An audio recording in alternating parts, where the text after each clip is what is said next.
नमस्कार दोस्तों। आजकल किसी के पास भी टाइम नहीं है। लोग अपने सपनों को बहुत जल्दी पाना चाहते हैं, बहुत जल्दी करोड़पति बनना चाहते हैं, शॉर्टकट से ही सब कुछ सीखना चाहते हैं। लेकिन एक बार अपने आप से पूछो कि अगर आपके सपने इतने बड़े हैं तो क्या आपके इन बड़े सपनों के लिए आपका ज्ञान भी बड़ा होना ज़रूरी नहीं है?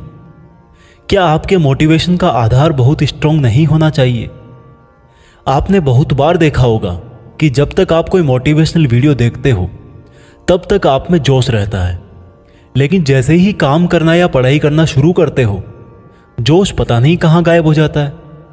यह वीडियो थोड़ा लंबा है, लेकिन अगर आपने इसमें बताया गया रहस्य जान लिया तो ना तो आपको किसी और मोटिवेशनल वीडियो, किसी ज्ञान की ज़रूरत पड़ेगी और ना ही ऐसा कोई लक्ष्य होगा जो आज के बाद आप अपनी लाइफ में प्राप्त नहीं कर सको। लेकिन ये कैसे पॉसिबल होगा? इसके लिए आपको शांति से बैठ के, आंखें बंद करके इस वीडियो की पूरी बातों को जब तक समझ में ना आ जाए तब तक बार बार सुनकर अपनी थॉट्स में बिठा लेना चाहिए। और अगर आप इस वीडियो को बीच में छोड़ के जाना चाहते हो तो कृपा करके आप इसको अभी स्किप कर दें, क्योंकि अधूरा ज्ञान बिना ज्ञान से भी ज़्यादा खतरनाक होता है। और खुद भगवान श्री कृष्ण ने गीता में कहा है कि कभी भी उस इंसान को सीक्रेट ज्ञान जबरदस्ती नहीं देना चाहिए जो उसको लेना नहीं चाहता। तो दोस्तों, एक सवाल का जवाब दीजिए। इस पृथ्वी के सबसे पहले और इस पृथ्वी के ही नहीं बल्कि पूरे ब्रह्मांड के पास्ट, प्रेजेंट और फ्यूचर के सबसे महान मोटिवेशनल स्पीकर का नाम क्या है? जी हां, बांसुरी बजाने वाले भगवान कृष्ण, जिन्होंने आज की तारीख से ना जाने कितने ही युगों पहले महाभारत के युद्ध के मैदान में एक ऐसा ज्ञान दिया था जो आज 21वीं सदी की दुनिया पर, आज के लोगों की लाइफ स्टाइल पर भी एकदम सही बैठता है। और यह जानकर के बड़े बड़े लोग और रिसर्च करने वाले हैरान हो जाते हैं कि ऐसा कैसे हो सकता है। उस महाभारत के युद्ध के मैदान में दिए गए ज्ञान को पढ़कर Albert Einstein, Mahatma Gandhi, Swami Vivekananda, Annie Besant, Sunita Williams जैसे और ना जाने कितने लोगों ने भी अपना जीवन बदल लिया।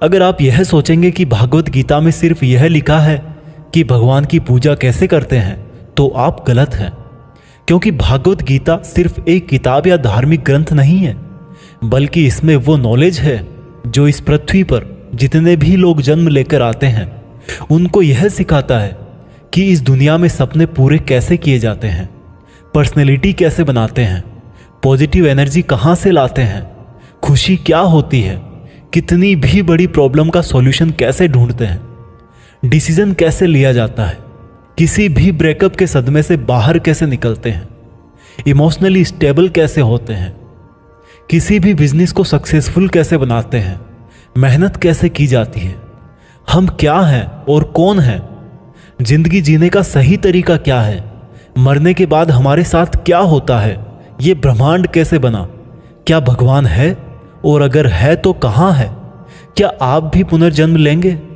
ये लाइफ रियल है या एक इल्यूजन या एक सपना। दोस्तों, इस भागवत गीता के ज्ञान ने ही एक दुखी और हारे हुए, धनुष नीचे गिरा देने वाले अर्जुन को महाभारत के महान युद्ध का सर्वश्रेष्ठ योद्धा और विजेता बना दिया।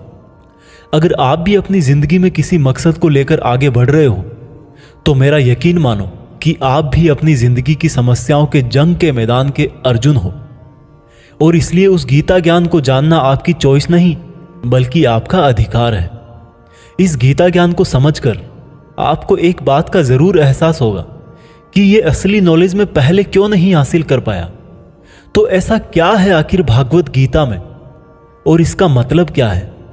भागवत का मतलब है भगवान और गीता का मतलब है गीत, यानी कि ऐसा गीत जो भगवान ने खुद अपने मुंह से गाया हो। भागवत गीता संस्कृत में लिखी गई है, लेकिन इसका ट्रांसलेशन आपको बहुत जगह पर हिंदी, इंग्लिश और अलग अलग भाषाओं में मिल जाएगा। वैसे तो भागवत गीता को जितना समझोगे उतना ही कम है, लेकिन फिर भी इस वीडियो में मैंने गीता के पूरे 18 अध्याय, 700 श्लोक पढ़कर उनको आज की जनरेशन के हिसाब से, स्टूडेंट के हिसाब से, बिजनेसमैन के हिसाब से, अपने करियर में, अपनी लाइफ में, अपने रिलेशनशिप में और अपनी प्रॉब्लम्स में कैसे यूज करते हैं वह बताया है। दोस्तों, मैं यहाँ पर पूरे 18 चैप्टर कवर करूँगा और कोई भी चैप्टर शुरू करने से पहले मैं आपको यह बताऊंगा कि उसमें आप क्या सीखने वाले हो। फिर उस चैप्टर को शॉर्ट में समझाऊंगा और उसके बाद उससे सीखने वाली चीज़ों को डिटेल में समझाऊंगा। अगर आपको यह जानना है कि आखिर भगवान को खुद ज्ञान देने की जरूरत क्यों पड़ी, ये पांडव और कौरव कौन थे और इस महाभारत के युद्ध की शुरुआत कैसे हुई, तो आप मुझे नीचे कमेंट्स में बता सकते हैं। मैं उसका भी वीडियो आपको अलग से दे दूंगा। तो चलो अब मैं आपको सीधा ले चलता हूं कुरुक्षेत्र के युद्ध के मैदान में, जहां पर पांडव और कौरव युद्ध करने के लिए आमने सामने खड़े हैं। भागवत गीता अध्याय 1 सेना का निरीक्षण। दोस्तों, गीता के पहले अध्याय से आपको यह सीखने को मिलेगा कि ऐसी कौन सी सबसे पहली चीज है जो आपको लाइफ में आगे बढ़ने से रोकती है। भले ही आप में बहुत नॉलेज हो, आप में बहुत काबिलियत हो, लेकिन उस एक चीज की वजह से आप सही डिसीजन नहीं ले पाते और अपना काम नहीं कर पाते हैं। इसके साथ साथ सपने से हकीकत में इंसान कैसे बदल जाता है, वह भी हम जानेंगे। कौरवों में दुर्योधन बहुत खुश हो रहा था। उसके पास बहुत बड़ी सेना थी। भीष्म पितामह थे, गुरु द्रोणाचार्य और गुरु कृपाचार्य जैसे बड़े बड़े योद्धा थे। पांडवों की सेना में अर्जुन, भीम सहित 5 पांडव, भगवान कृष्ण, अभिमन्यु, द्रौपदी के 5 पुत्र आदि थे।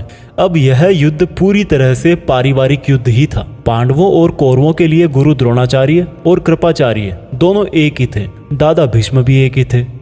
साथ ही साथ पांडव और कौरव दोनों खुद भी चचेरे भाई थे, लेकिन हर कोई जीतने के इरादे से आ रखा था।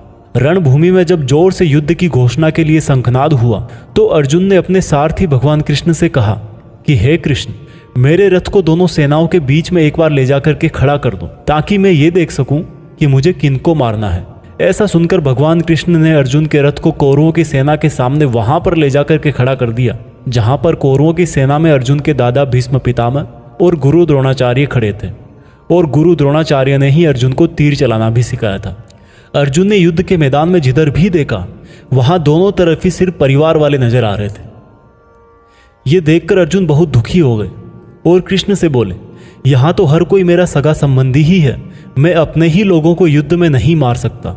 मुझे इस राज्य के लिए तो क्या, अगर कोई तीनों लोक भी दे तो भी मैं ऐसा युद्ध नहीं करूंगा जिसमें मुझे अपनों को ही मारना पड़े। इस तरह से अर्जुन पूरे दुखी होकर और खुद को कोसते हुए अपने धनुष को छोड़कर रथ में वापस जाकर बैठ गए। दोस्तों, गीता के इस फर्स्ट चैप्टर से हमें यह सीखने को मिलता है कि वास्तविकता सोच से अलग होती है। हमें नहीं पता होता है कि जब हम कोई काम करने का इरादा लेकर जा रहे होते हैं तो वहां पर क्या हो सकता है। जब हम किसी बुरी चीज का सामना करते हैं तो हम संयम खो बैठते हैं और घबरा जाते हैं, और घबरा जाने के बाद हम हमारा ही असली रूप भूल जाते हैं। भले ही अर्जुन युद्ध कला में मास्टर थे और भले ही वो युद्ध करने के लिए मैदान में धनुष उठाकर चले आए, लेकिन युद्ध सिर्फ हथियारों के चलाना जानने से नहीं होता। उसके लिए इरादे भी चाहिए होते हैं, इमोशनल स्टेबिलिटी चाहिए होती है। मैदान में आकर अर्जुन को अपनी ड्यूटी से ज़्यादा फैमिली और गुरुओं से मोह हो गया और उससे फिर वो दुखी हो गए। वो युद्ध करने का डिसीजन नहीं ले पाए। इससे यह भी सीखने को मिलता है कि जिंदगी में हमें हमारा कर्म करने से सबसे पहले रोकने वाला कोई होता है तो वो है हमारा मोह, यानी कि अटैचमेंट। आप सुबह जल्दी उठ सकते हो, लेकिन आपको नींद और आलस्य का मोह होता है। अर्जुन एक क्षत्रिय थे और युद्ध करना ही उनका काम था, और वो युद्ध करने में बहुत अच्छी तरह से ट्रेंड भी थे, लेकिन वो अटैचमेंट में आकर अपना कर्म भूल गए। इसलिए अगर लाइफ में आपको चुनौतियों से लड़ना है तो आपको अपने अटैचमेंट को सेक्रीफाइस करना आना चाहिए। दोस्तों, इसको आप इस तरह से भी समझ सकते हो। मान लो आप किसी से बहुत प्रेम करते हो, लेकिन वह मनुष्य आपकी प्रेम की कदर नहीं करता। ऐसे में आपको उसका प्रेम पाने का मोह नहीं होना चाहिए, क्योंकि अटैचमेंट किसी भी तरह का हो, जब तक वो है आप अपनी लाइफ के अर्जुन नहीं बन पाओगे। भागवत गीता अध्याय 2 गीता का सार। दोस्तों, गीता के दूसरे अध्याय से हमें इमोशनल स्टेबिलिटी, आत्मा, मृत्यु, पुनर्जन्म, डिसीजन मेकिंग के बारे में सीखने को मिलता है, और गुस्से का सबसे बड़ा रीजन और उसका सॉल्यूशन क्या है, कैसे आप किसी भी कंडीशन में खुश रह सकते हो और मेहनत कैसे करते हैं, यह भी आपको सीखने को मिलेगा। जब अर्जुन ने युद्ध करने से मना कर दिया तब सारथी श्री कृष्ण ने अर्जुन से कहा कि अर्जुन, ये तुम्हें अचानक से क्या हो गया? जिस तरह की कमजोर बातें तुम बोल रहे हो वो तुम जैसे महान योद्धा के मुंह से बिल्कुल अच्छी नहीं लगती। इसलिए अपने इस मन की कमजोरी को छोड़कर युद्ध के लिए वापस खड़े हो जाओ। अर्जुन बोले कि मैं किस तरह से अपने ही गुरुजी द्रोणाचार्य और दादाजी भीष्म पितामह को मारने के लिए अपना धनुष चला सकता हूं, क्योंकि ये तो मेरे लिए हमेशा से ही भगवान की तरह रहे हैं। इस युद्ध को करने से अच्छा है कि मैं भिखारी बन जाऊं, क्योंकि अपनों को ही मारूंगा तो जीत में भी मेरी हार ही है। मैं सही और गलत को नहीं समझ पा रहा, इसलिए मेरा मार्गदर्शन करो कृष्ण। श्री कृष्ण मुस्कुराकर अर्जुन को देखने लगे। भले कोई इंसान उनसे कुछ मांगे और वो दे ही ना, ऐसा भी कभी हो सकता है क्या? यहीं से शुरू होता है भागवत गीता का वो ज्ञान जो आपको भी अर्जुन बनकर ध्यान से सुनना और समझना चाहिए। श्री कृष्ण बोले कि अर्जुन, ये तुझे अचानक से क्या हो गया? तुझ जैसे इंसान को किसी दूसरे की मृत्यु को लेकर नहीं डरना चाहिए। और वैसे भी तुझे क्या लग रहा है, ये लोग तेरे मारने से मर जाएंगे और तू ही इनको मारेगा? इन सब लोगों का और तुम्हारा भी पिछला जन्म भी था और अगला जन्म भी होगा। इसलिए जैसा तुम सोचकर दुखी हो रहे हो वह ज्ञान तुम्हारा अधूरा है। और रही बात इनकी मृत्यु का तुझे पाप लगने की, तो ये समझ ले, इनको मारने वाला तू नहीं बल्कि मैं हूं। तू तो इनकी मौत का सिर्फ एक कारण है, और ये लोग मरने के बाद भी मेरे ही पास आएंगे, क्योंकि ये लोग शरीर नहीं है बल्कि आत्मा है, और आत्मा को किसी भी तरह से नष्ट नहीं किया जा सकता। आत्मा तो अगले जन्म के लिए इस शरीर को उसी तरह से छोड़ देती है जिस प्रकार से तुम अपने पुराने कपड़े बदलकर नए पहनते हो। हे अर्जुन, जन्म देने वाला और मारने वाला मैं ही हूं। और ये बता, क्या तू किसी मरे हुए इंसान को जिंदा कर सकता है? अगर तू मरे हुए को जीवन नहीं दे सकता तो जीवित को भी नहीं मार सकता, क्योंकि जीवन देने वाला भी मैं हूं और मारने वाला भी मैं हूं, और इनकी मौत मैंने तेरे ही हाथों लिखी है। और अर्जुन, अगर तुझे ऐसा लगता है कि आत्मा भी मरती है तो ये जान ले कि आत्मा जैसे जन्म लेकर मरती है वैसे ही मरने के बाद प्रकृति का चक्र पूरा करने के लिए उसको फिर से जन्म लेना पड़ेगा। इस प्रकार से भी आत्मा नष्ट नहीं हुई। और जब प्रकृति ऐसे ही चलती है तो भला तू इसका जिम्मेदार कैसे हुआ? अर्जुन, जिस क्षत्रिय को जीवन में युद्ध करने का अवसर प्राप्त होता है वो ना केवल भाग्यशाली है बल्कि उसका तो धर्म और कर्म ही युद्ध करना है। और अगर तूने ये युद्ध नहीं किया तो इसका मतलब यह होगा कि तूने अपना धर्म और कर्म अच्छी तरह से नहीं निभाया, और इसलिए तेरे नाम के साथ कलंक जुड़ जाएगा। और तेरे जैसे अर्जुन के लिए तो कलंक उसकी मौत से भी बड़ा है।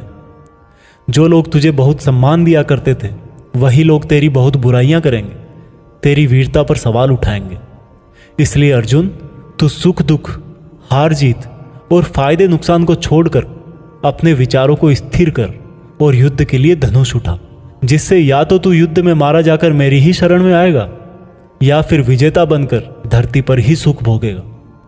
हे अर्जुन, तुमने आज तक जितना भी सीखा है वो मेरे इस ज्ञान के आगे बहुत छोटा है। तुम काम करने के पहले ही उसके परिणाम के बारे में सोच लेते हो, जबकि तुम्हें यह जान लेना चाहिए कि फल देने वाला मैं हूं और कर्म करने वाले हो तुम। तुम अपना काम करो, मैं अवश्य अपना काम करूंगा। इस बात पर अर्जुन ने श्री कृष्ण से सवाल किया कि आपने मुझे अपने विचारों को स्थिर यानी कि अपने इमोशंस और थॉट को कंट्रोल करने को कहा है, तो यह मैं कैसे करूं? इस पर श्री कृष्ण बोले कि जो व्यक्ति अपने मन की सभी इच्छाओं और अपने सभी कर्मों के फल के बारे में सोचना बंद कर देता है वही स्थिर बुद्धि कहलाता है। ऐसे व्यक्ति को ना तो खुद के साथ बुरा होने से दुख होता है और ना ही किसी अच्छे काम में खुशी होती है। जिसके मन से हर प्रकार का डर, भावना और क्रोध नष्ट हो गए हैं, जो शुभ अशुभ के चक्कर से बाहर निकल गया है, जो इस प्रकार से अपनी इच्छाओं को वश में कर लेता है जैसे कोई कछुआ खुद को खुद में ही समेट लेता है, उस मनुष्य की बुद्धि स्थिर हो जाती है।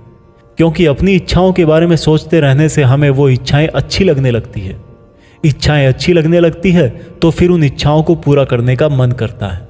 जब उन इच्छाओं को पूरा करने में कोई रुकावट आती है तो फिर हमें गुस्सा आता है, और गुस्सा आने से इंसान पागल हो जाता है और फिर वो अपना कर्म और धर्म भूलकर खुद ही अपनी स्थिति से नीचे गिर जाता है।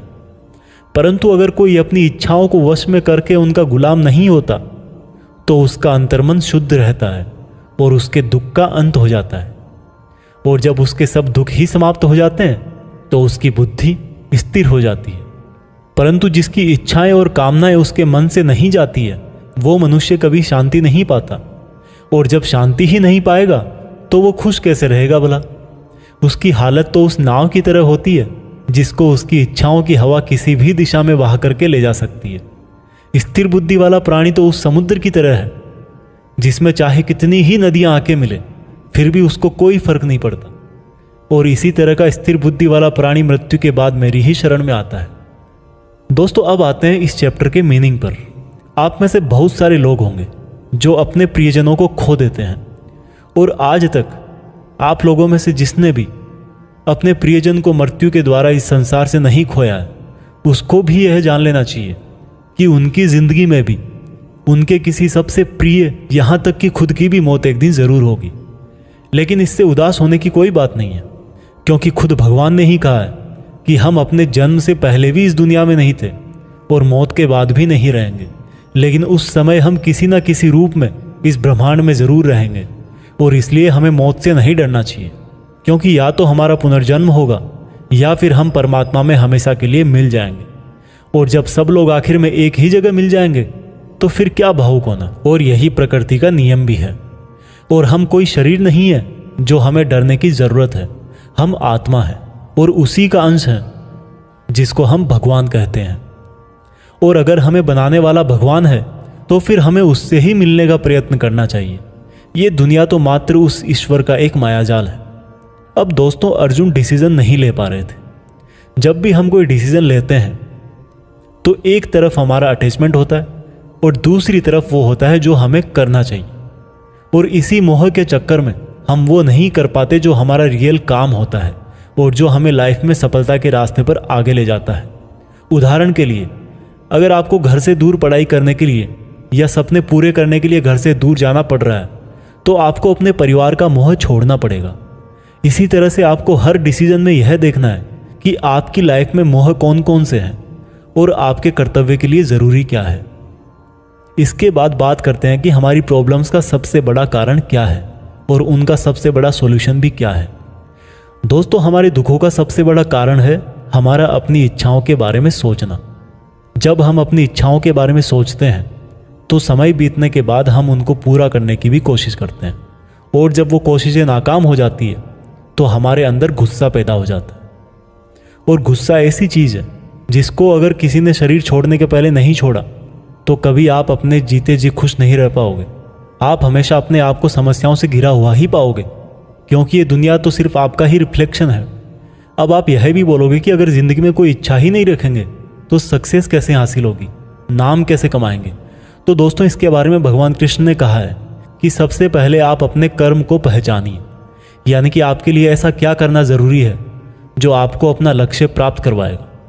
और उसके बाद सफल होने की उम्मीद या असफल होने का डर मन में पैदा किए बिना अपने काम को ऐसे करें जैसे वो काम आप नहीं बल्कि खुद भगवान कर रहे हैं।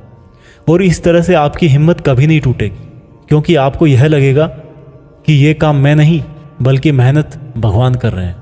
और इस तरह से आपकी हिम्मत कभी नहीं टूटेगी, क्योंकि आपको यह लगेगा ही नहीं कि आप मेहनत कर रहे हो। भागवत गीता अध्याय 3 कर्म योग।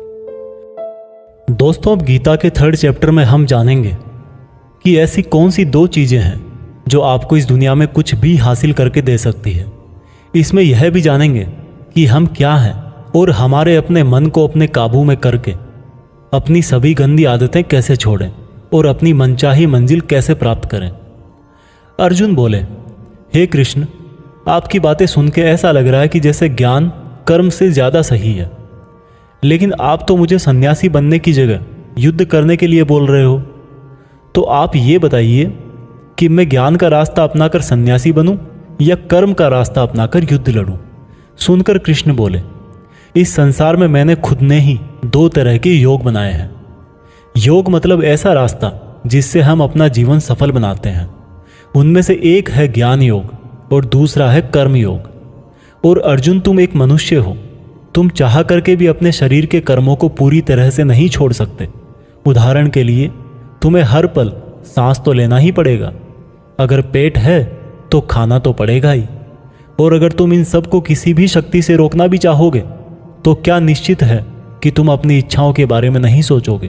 कहने का मतलब है तुमसे जाने अनजाने में कर्म तो हो ही जाएगा, क्योंकि तुम मनुष्य हो और तुम तो वैसे क्षत्रिय हो तो तुम अपने धर्म से भी बंधे हो। इसलिए तुम्हारे लिए संन्यास के रास्ते की जगह कर्म का रास्ता ज़्यादा सही है। मतलब ज्ञान योग या सांख्य योग की जगह कर्म योग ज़्यादा सही है। इसलिए तुम यह सोचकर कि यह काम तुम नहीं कर रहे हो बल्कि प्रकृति का गुलाम होकर तुम्हारा शरीर कर रहा है, फल की इच्छा किए बिना अपना कर्म योग करो। क्योंकि अगर तुम अपने आप को खुद के कर्म का कर्ता यानी करने वाला नहीं मानोगे तो मैं तुम्हारा कर्ता बनूंगा, और जब मैं तुम्हारा कर्ता बनूंगा तो तुम्हें बिना मांगे ही वो सब सुविधाएं, सुख और राज्य दे दूंगा जिसकी तुम्हें ज़रूरत होगी। बिना मेहनत किए ही सुख सुविधाओं और राज्य का भोग किया तो तुम एक चोर कहलाओगे और तुम कभी परमात्मा यानी कि मुझसे नहीं मिल पाओगे। जिस तरह से महान लोग खाने के लिए नहीं बल्कि जीने के लिए खाते हैं, उसी तरह से तुम भी परिणाम के लिए नहीं बल्कि कल्याण के लिए युद्ध करो। हे अर्जुन, तुम मनुष्यों में सबसे बड़े हो, इसलिए जैसा तुम करोगे ठीक वैसा ही तुम्हारी संतान या आने वाली दुनिया करेगी। अर्जुन, अब तू मुझको ही देख ले, मैं तो भगवान हूँ, मुझे भला किसी काम को करने की जरूरत क्या है।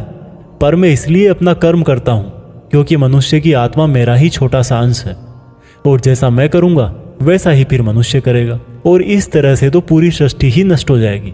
कोई अगर तुम्हारा साथ भी ना दे या तुम्हारी आलोचना भी करे तो तुम उनको बिना कुछ कहे सिर्फ अपना कर्म करते जाओ, और ऐसा करने पर वह मनुष्य भी कुछ समय बाद तुम्हारे जैसा ही करने लग जाएगा। जो व्यक्ति यह सोचता है कि वह कर्म खुद करता है, उससे बड़ा मूर्ख और दुखी इस दुनिया में और कोई नहीं है, और ज्ञानी लोगों के द्वारा ऐसे मूर्खों को कभी नहीं छेड़ा जाना चाहिए।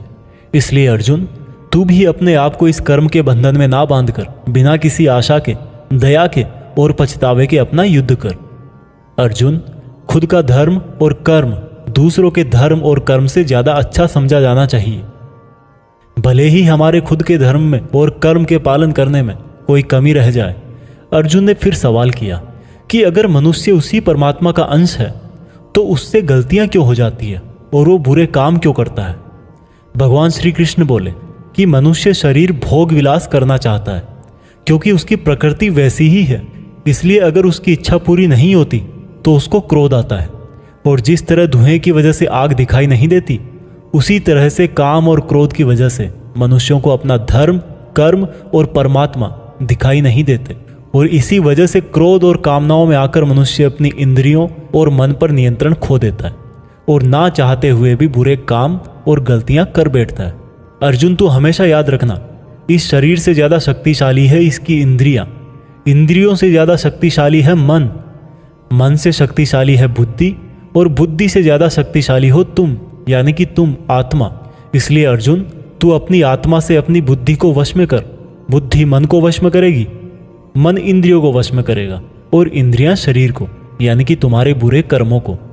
दोस्तों, अब श्री कृष्ण की कही गई बातों को हम आज की लाइफ के हिसाब से समझते हैं। देखो, इस दुनिया में रिजल्ट दो ही चीज़ों से आते हैं, ज्ञान और कर्म, मीन्स नॉलेज और एक्शन, लेकिन दोनों अलग अलग हैं।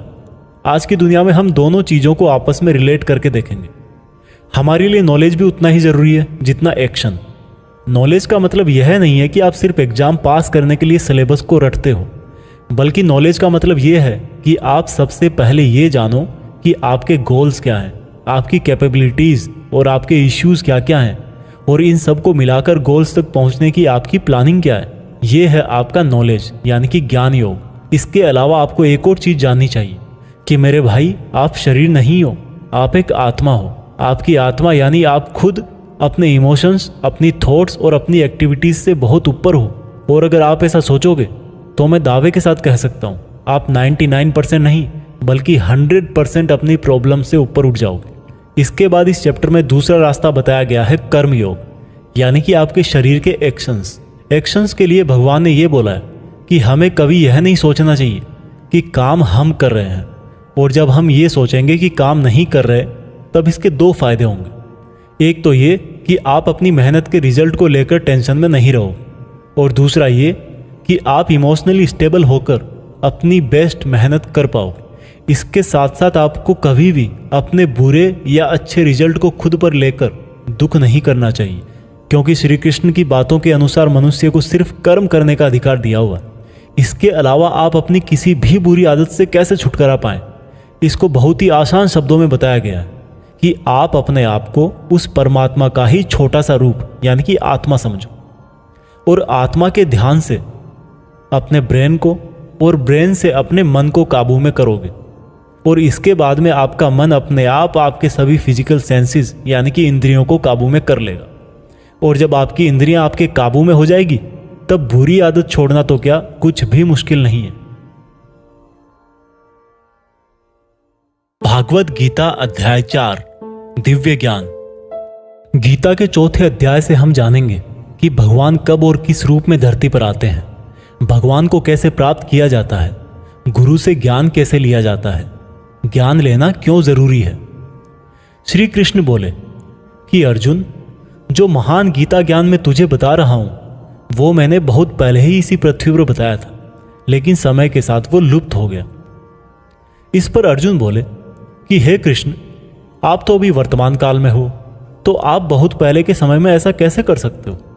श्री कृष्ण बोले कि अर्जुन, तुझे नहीं पता कि तेरे और मेरे कितने जन्म हो चुके हैं। जब जब इस संसार में धर्म का नाश होता है तब तब मैं अधर्म का नाश करने इस धरती पर मानव रूप में आता हूँ और कर्म करके अपना शरीर यहीं छोड़कर वापस चला जाता हूँ। जिस तरह से कोई शिष्य मुझे बहुत प्रेम करता है, उसी प्रकार से मैं भी अपने शिष्यों से बहुत प्रेम करता हूँ।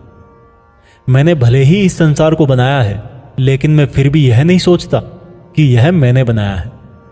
इसलिए मनुष्य को भी कर्म करते समय यह नहीं सोचना चाहिए कि मैं कर रहा हूँ। जो मनुष्य किसी भी कर्म के फल और सुख दुख से परे होकर कर्म करता है वही सबसे अच्छा है। जिसको अपने शरीर पर कोई घमंड नहीं होता, उसको वश में रखता है, वही मनुष्यों में सबसे ऊंचा है। और अर्जुन, जो मनुष्य इस धरती में खुश नहीं रह पाता वो परलोक में भी खुश नहीं होता। इसलिए किसी भी मनुष्य को अपने गुरु को पहचान कर, अपनी इंद्रियों को जीत कर, अपना लालच छोड़कर उनकी सेवा करके उनसे वह ज्ञान सीखना चाहिए जिससे बड़े बड़े पापी भी मेरी शरण में आ जाते हैं। जिस तरह से आग सूखी लकड़ियों को जला देती है, उसी तरह से गुरु से सीखा हुआ ज्ञान भी हर अज्ञान को मिटा देता है। हमेशा कर्म करने वाला और हमेशा मुझ में श्रद्धा रखने वाला ही मुझको प्राप्त कर पाता है। इसलिए जिसने भी कर्म योग से सभी कर्मों को और खुद को अकर्ता मानते हुए परमात्मा को अर्पण कर दिए हैं, ऐसे मनुष्य को उसके कर्म कभी नहीं बांधते। इसलिए अर्जुन, तू भी मेरे इस दिए हुए ज्ञान से यह समझ कि कर्म तू नहीं बल्कि मैं कर रहा हूं। दोस्तों, इस चौथे चैप्टर में यह साफ कहा गया है कि जब भी धरती पर मानवता का नाश होता है और नेगेटिव एनर्जी लोगों में ज़्यादा होती है, तब तब भगवान किसी भी रूप में आकर धर्म को फिर से स्थापित करते हैं। इसमें यह भी बताया गया है कि अगर किसी से आपको कुछ सीखना है तो सबसे पहले आपके मन में उसके प्रति रेस्पेक्ट होनी चाहिए, कोई लालच नहीं होना चाहिए और बुरी भावना भी नहीं होनी चाहिए। और ये नॉलेज लेना और सीखना हमारे लिए ज़रूरी क्यों है? क्योंकि हम चाहे किसी भी फील्ड में हो, ऑब्वियस सी बात है कि हमें उस फील्ड के गुरुओं से ज्ञान तो लेना ही पड़ेगा। और ज्ञान ऐसा तरीका है जो इस लाइफ में आपके टारगेट से और उस लाइफ में आपके परमात्मा से मिला सकता है। भागवत गीता अध्याय 5 कर्म संन्यास योग। भागवत गीता के 5वें चैप्टर में हम जानेंगे कि अपने गोल्स को कैसे प्राप्त किया जाता है और किस तरह से हमारा शरीर हमको आलस में बांधने की कोशिश करता है। अर्जुन बोले, हे श्री कृष्ण, मैं अभी भी यह नहीं समझ पा रहा हूं कि मेरे लिए कर्म ज्यादा अच्छा है या कर्मों से संन्यास। श्री कृष्ण बोले, देखो अर्जुन, भले ही संन्यास और कर्म दो अलग अलग रास्ते हों, लेकिन दोनों की मंजिल एक ही है और वो है भगवान। जो व्यक्ति अपने मन को भटकने नहीं देता, जो कर्म करके भी यह समझता है कि कर्म उसने नहीं बल्कि परमात्मा ने किया है, और जो सभी जीव जंतुओं को उसी परमात्मा का हिस्सा मानता है, वह मनुष्य मरने के बाद परमात्मा में ही मिल जाता है। महान पुरुष अपना हर काम खुद के विचारों को साफ करने और दूसरों का कल्याण करने के लिए ही करते हैं।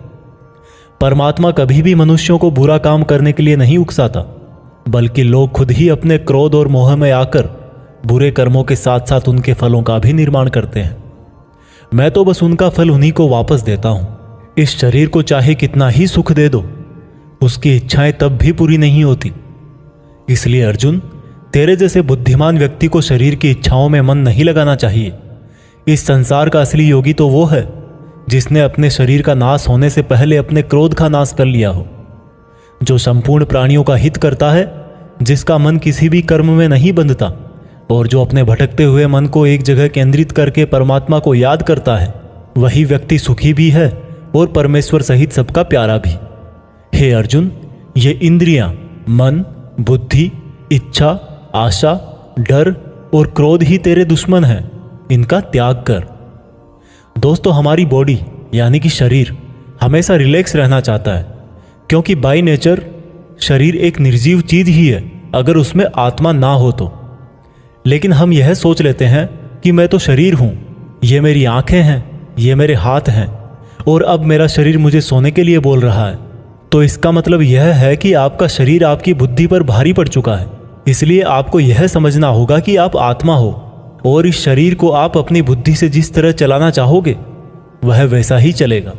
दोस्तों, जो रास्ते भागवत गीता में बताए जा रहे हैं वह मनुष्य को परमात्मा से मिला देते हैं। और अगर आप इन सब बातों को अपनी लाइफ में उतारोगे तो आप अपने सपनों को तो आसानी से हासिल कर ही लोगे। जैसे कि कहा गया है कि भगवान की प्राप्ति के लिए मन को वश में करना बहुत जरूरी है, ठीक उसी प्रकार से आपको अपनी लाइफ में भी मंजिल हासिल करने के लिए मन को वश में करना बहुत जरूरी है। भागवत गीता अध्याय 6 ध्यान योग। भागवत गीता के 6ठे अध्याय में हम जानेंगे कि एक योगी क्या होता है और योगी कैसे बनते हैं।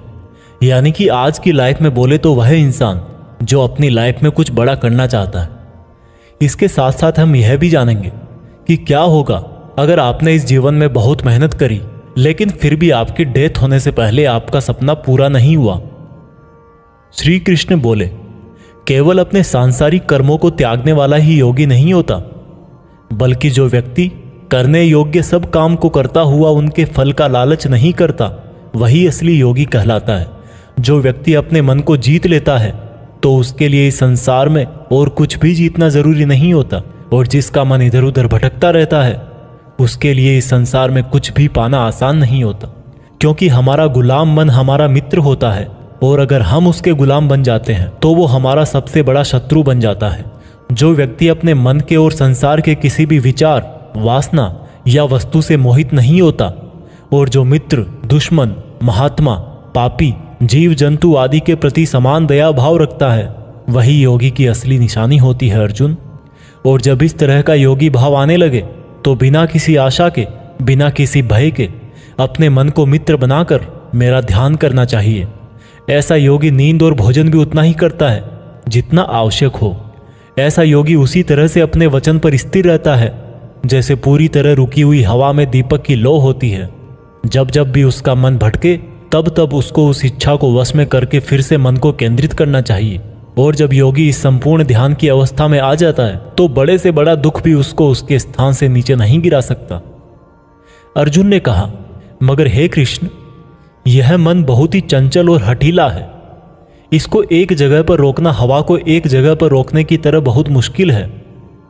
श्री कृष्ण बोले, हाँ, यह सत्य है कि मन को वश में करना बहुत कठिन है, लेकिन यह भी जान लो कि बार बार योगाभ्यास और आत्मविश्वास से असंभव को संभव बनाया जा सकता है।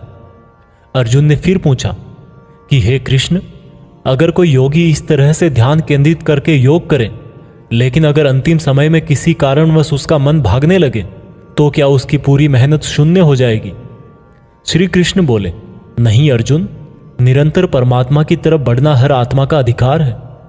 अगर किसी कारणवश वह योगी आत्मा योग की राह से विचलित भी हो जाती है तो भी उसको योग भ्रष्ट पुण्य पुरुषों के लोक में कई वर्ष सुख और आनंद मिल जाता है, और वहां पर वह ध्यान भ्रष्ट योगी भी सुख में समय बिताकर फिर से किसी पुण्यात्मा के परिवार में जन्म ले लेता है। और इस तरह से उस आत्मा की यात्रा वहीं से शुरू हो जाती है जहां पर उसने पिछले जन्म में समाप्त करी थी, और इस प्रकार से उसे एक नया रूप, नया जीवन परमात्मा से मिलन के प्रयत्न के लिए फिर से मिल जाता है। अर्थात उसका पिछले जीवन में किया गया योग बेकार नहीं जाता, लेकिन लगातार प्रयत्न करने वाला योगी इसी जन्म में अपने जीवन चक्र से मुक्त होकर परमात्मा में विलीन हो जाता है। एक योगी तपस्वियों और विद्वानों से भी श्रेष्ठ है। इसलिए अर्जुन, तू भी योगी बन, क्योंकि जो योगियों में भी परम होता है वह मेरा भी परम प्रिय होता है। दोस्तों, हर वो इंसान जिसकी आंखों में कुछ बड़ा करने का सपना है, उसको अर्जुन की तरह ही एक योगी बनना चाहिए। योगी वो इंसान है जो पूरी तरह से इमोशनली बैलेंस्ड है, न्यूट्रल है, जो दूसरों की बातें माइंड नहीं करता और हमेशा अपने टारगेट को पूरा करने के लिए मेहनत करता है। लेकिन दोस्तों, जिंदगी का किसको पता, भगवान ना करे कि ऐसा हो कि कोई इंसान उसके सपने पूरे होने से पहले ही मर जाए, तो उसकी तो मेहनत किसी काम की ना रही और सपने सपने ही रह गए। पर एक बहुत ही सीक्रेट बात भगवान कृष्ण ने इस अध्याय में यह बताई है कि अगर आप मेहनत कर रहे हो और आपने बहुत एक्सपीरियंस गेन कर लिया है, बहुत नॉलेज हासिल कर लिया है, लेकिन फिर भी आपको मंजिल नहीं मिली और किसी रीजन की वजह से, परमात्मा ना करे ऐसा हो, पर आपकी डेथ हो जाए या सपने के लिए मेहनत करते करते बूढ़े होकर मर जाओ, तो इस केस में चाहे आपको जीते जी फल मिले या ना मिले, मरने के बाद में आपको स्वर्ग में अपने कर्मों के अनुसार पूरा सुख मिलेगा। और जब आपके अच्छे कर्मों का बैलेंस खत्म हो जाएगा तो आप फिर से धरती पर जन्म लेकर आओगे और बाय नेचर आप ऐसे माहौल या घर में जन्म लोगे जिसमें आपको पिछले जन्म के ज्ञान वाला लेवल नेचुरली ही मिल जाएगा और आपको उसके आगे की मेहनत करने के लिए फिर से एक पूरी नई जिंदगी मिल जाएगी। ऐसा मैं नहीं, स्वयं कृष्ण ने योगी के बारे में बताते हुए इस गीता के 6ठे चैप्टर के श्लोक नंबर 37 से लेकर श्लोक नंबर 45 तक यही बात कही है और यह भी कहा है कि ये उनके लिए एप्लीकेबल है जो सच में बहुत बहुत मेहनत करते हैं। यह भागवत गीता सार आप YouTube के जीत फिक्स चैनल पर सुन रहे हैं। भागवत गीता अध्याय 7 भगवान का ज्ञान। भागवत गीता के 7वें चैप्टर में बताया गया है कि ईश्वर किस तरह से इस संसार को चलाते हैं, ईश्वर को कौन से भक्त बहुत अच्छे लगते हैं, इंसान भगवान को क्यों नहीं जान पाता है। भगवान कृष्ण बोलते हैं कि हे अर्जुन, अब मैं तुझे वो बातें बताने वाला हूं जिनको जानकर तुझे इस संसार में दूसरा कोई सा भी ज्ञान जानने की जरूरत नहीं पड़ेगी। हजारों लोगों में से कोई एक मुझे प्राप्त करने की कोशिश करता है और ऐसे हजारों कोशिश करने वालों में से कोई एक ही मुझे बहुत समर्पण के साथ प्रेम करता है। मेरे 2 रूप हैं, एक जड़ रूप यानी कि जिसमें पृथ्वी, अग्नि, जल, वायु और आकाश के साथ साथ मन, बुद्धि और अहंकार है। वहीं दूसरा चेतन रूप जिसमें इस सृष्टि का चक्र है। समय को भी मैं ही चलाता हूं। जल, सूरज, चंद्रमा, ओमकार में मैं ही हूं। पृथ्वी की सभी पवित्र गंध, अग्नि और बुद्धिजीवियों का तेज, तपस्वियों का तप, धर्मों का पवित्र कर्म, बलवानों का बल और अलग अलग समय कालों का बीज भी मैं ही हूं। इस संसार के लोग सांसारिक गुणों के गुलाम हैं, इसलिए मुझे नहीं जान पाते और वास्तव में तो ये सांसारिक गुण भी मेरी ही माया है। मगर जो मनुष्य इस मेरे ही माया जाल को तोड़ देता है वो मेरा हो जाता है। माया जाल में फंसे हुए मूर्ख लोग मेरी शरण में नहीं आ पाते हैं।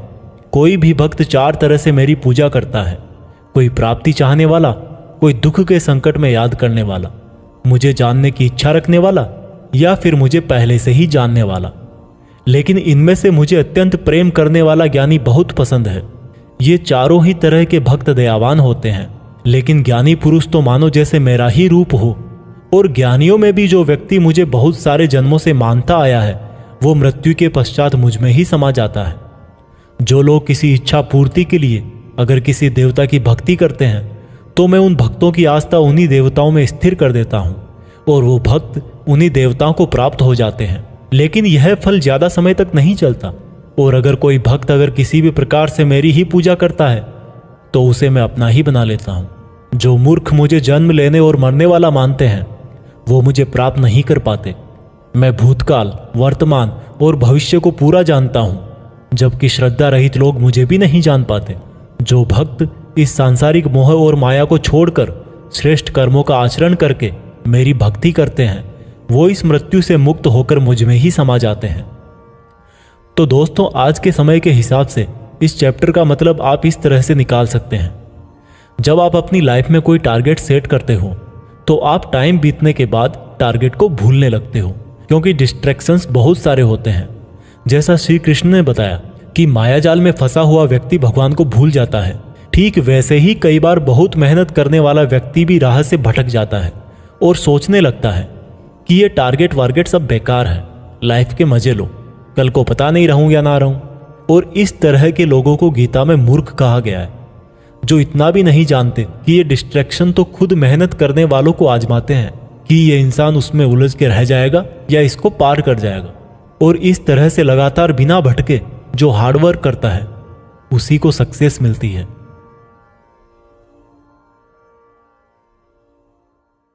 भागवत गीता अध्याय 8 भगवान की प्राप्ति।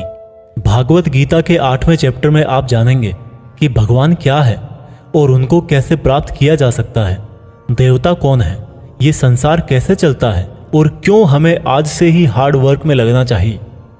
अर्जुन बोले, हे कृष्ण, ये परम ब्रह्म क्या है, आध्यात्म क्या है, कर्म क्या है, ये संसार क्या है और ये देवता कौन है, इस संसार का फैसला कौन करता है और कोई योगी आपको कैसे पहचानता है।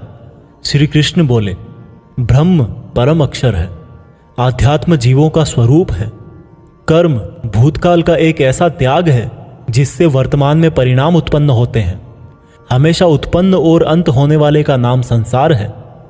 जिनको शास्त्रों में परम पुरुष बताया गया है वही देवता है। इस संसार का फैसला करने वाला मैं ही हूं। और जो भी पुरुष अपने अंतकाल में जिस जिस भाव को याद करता हुआ और अपने ध्यान को भ्रकुटी में केंद्रित करके शरीर छोड़ता है तो वह उसी भाव को प्राप्त होता है। इसलिए मेरा स्मरण करने वाले सदैव मेरे पास ही आते हैं। इसलिए अर्जुन, तू भी मुझ में ही ध्यान रख के युद्ध कर, जिससे कि तू मुझे ही प्राप्त होगा। जो लोग हमेशा मुझे याद करते हैं वह बहुत आसानी से मेरे पास आ जाते हैं, और जो मेरे पास आ जाता है उसके दुख और मृत्यु चक्र समाप्त हो जाते हैं। ब्रह्मा का एक दिन 1000 युगों का होता है और एक रात भी 1000 युगों की होती है। ब्रह्मा के दिन की सुबह में ही संपूर्ण संसार का निर्माण होता है और रात के आरंभ में ही वह संसार फिर से ब्रह्मा में समा जाता है, और हर दिन ऐसा ही चक्र चलता रहता है। लेकिन जो मेरे भक्त होते हैं वो जल्दी ही इस चक्र से मुक्त हो जाते हैं। अर्जुन, अब मैं तुम्हें वह 2 रास्ते बताऊंगा जिनसे होते हुए ही लोग या तो परम गति को प्राप्त होते हैं या फिर इस संसार में वापस आते हैं। जब सूर्य का प्रकाश रहता है, शुक्ल पक्ष होता है और सूर्य उत्तरायण में होता है, तब शरीर छोड़ने वाले कर्मयोगी मेरे पास हमेशा के लिए आ जाते हैं। जब रात्रि होती है, कृष्ण पक्ष होता है और सूर्य दक्षिणायन में होता है, उस वक्त पर कर्मयोगी शरीर त्याग कर परलोक में बहुत समय तक तरह तरह के आनंद सुख भोग करके वापस जन्म लेते हैं। केवल एक योगी ही इस रहस्य को जानकर सब कर्मों के फलों का मोह छोड़कर परम ब्रह्म को प्राप्त होता है। दोस्तों, इस चैप्टर का आप आजकल की लाइफ के लिए इस तरह से मीनिंग निकाल सकते हो, कोई भी वो मंजिल जिस पर आप हमेशा के लिए अपना नाम दुनिया के सामने लिखना चाहते हो, उसके लिए आपको बहुत हार्ड वर्क करना पड़ेगा। क्योंकि जैसा श्री कृष्ण ने बताया कि ये संसार का चक्र बहुत बड़ा है और लोग आते रहते हैं और लोग जाते रहते हैं। लेकिन जिन लोगों को अपनी लाइफ में कुछ ऐसा करना है जिसकी वजह से उनका नाम हमेशा के लिए दुनिया में हो जाए, उन लोगों को ज्ञान योगी और कर्मयोगी बनना पड़ेगा। ब्रह्मा का जो एक दिन है उसका मतलब है कि ये यूनिवर्स बहुत पहले से है और बहुत आगे तक चलेगा, और इंसान की लाइफ उस यूनिवर्स के सामने बहुत बहुत छोटी है। इसलिए ऐसा ना हो कि आप लाइफ में सिर्फ सपने सजो के बैठ जाओ और ब्रह्मा जी की शाम हो जाए। भागवत गीता अध्याय 9 अत्यंत गुप्त ज्ञान। भागवत गीता के 9th चैप्टर में हम जानेंगे कि जब हम अलग अलग देवताओं की पूजा करते हैं तो उससे क्या होता है। इसी को हम प्रैक्टिकल लाइफ में लाकर भी जानेंगे। श्री कृष्ण बोले कि हे अर्जुन, अब मैं तुझे बहुत ही गुप्त और बड़ा ज्ञान देने वाला हूं। वह मनुष्य जो मुझ में श्रद्धा नहीं रखते, वह इस संसार में बार बार दुख भोगने के लिए आते रहते हैं और जाते रहते हैं। मैं ही इस संसार को बार बार बनाता हूं और मिटाता हूं। मैं ही मनुष्यों को उनके कर्मों के अनुसार फल देता हूं, पुनर्जन्म देता हूं। लेकिन मुझे मेरे काम का बिल्कुल भी मोह और अहंकार नहीं है। मैं यह कर्म करते हुए भी इस कर्म के बंधन में नहीं बंधता। सब कुछ करके भी मैं नहीं मानता कि मैं कुछ करता हूं। मेरी माया जाल में फंसने वाले और मुझे नहीं समझने वाले मूर्ख लोग और बेकार की आशा और बेकार काम करने वाले लोग हमेशा इसी संसार में फंसे रह जाते हैं। जो वेदों को पढ़ के स्वर्ग प्राप्ति के लिए मेरी पूजा करते हैं, वे लोग इंद्र के स्वर्ग का आनंद भोगते हैं।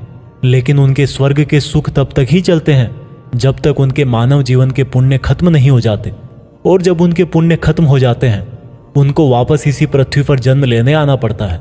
किंतु जो मुझ में मतलब परमेश्वर को ही सब कुछ मानकर अपने कर्म फल को त्याग कर निरंतर प्रेम करते हैं, मैं उनकी ना केवल सभी आवश्यकताएं पूरी करता हूं बल्कि उन्हें सदा के लिए मेरी शरण में भी लेता हूं। देवताओं को पूजने वाले देवताओं के पास, पितरों को पूजने वाले पितरों के पास, राक्षसों को पूजने वाले राक्षसों के पास और मुझे मानने वाले सदा मेरे पास ही आते हैं।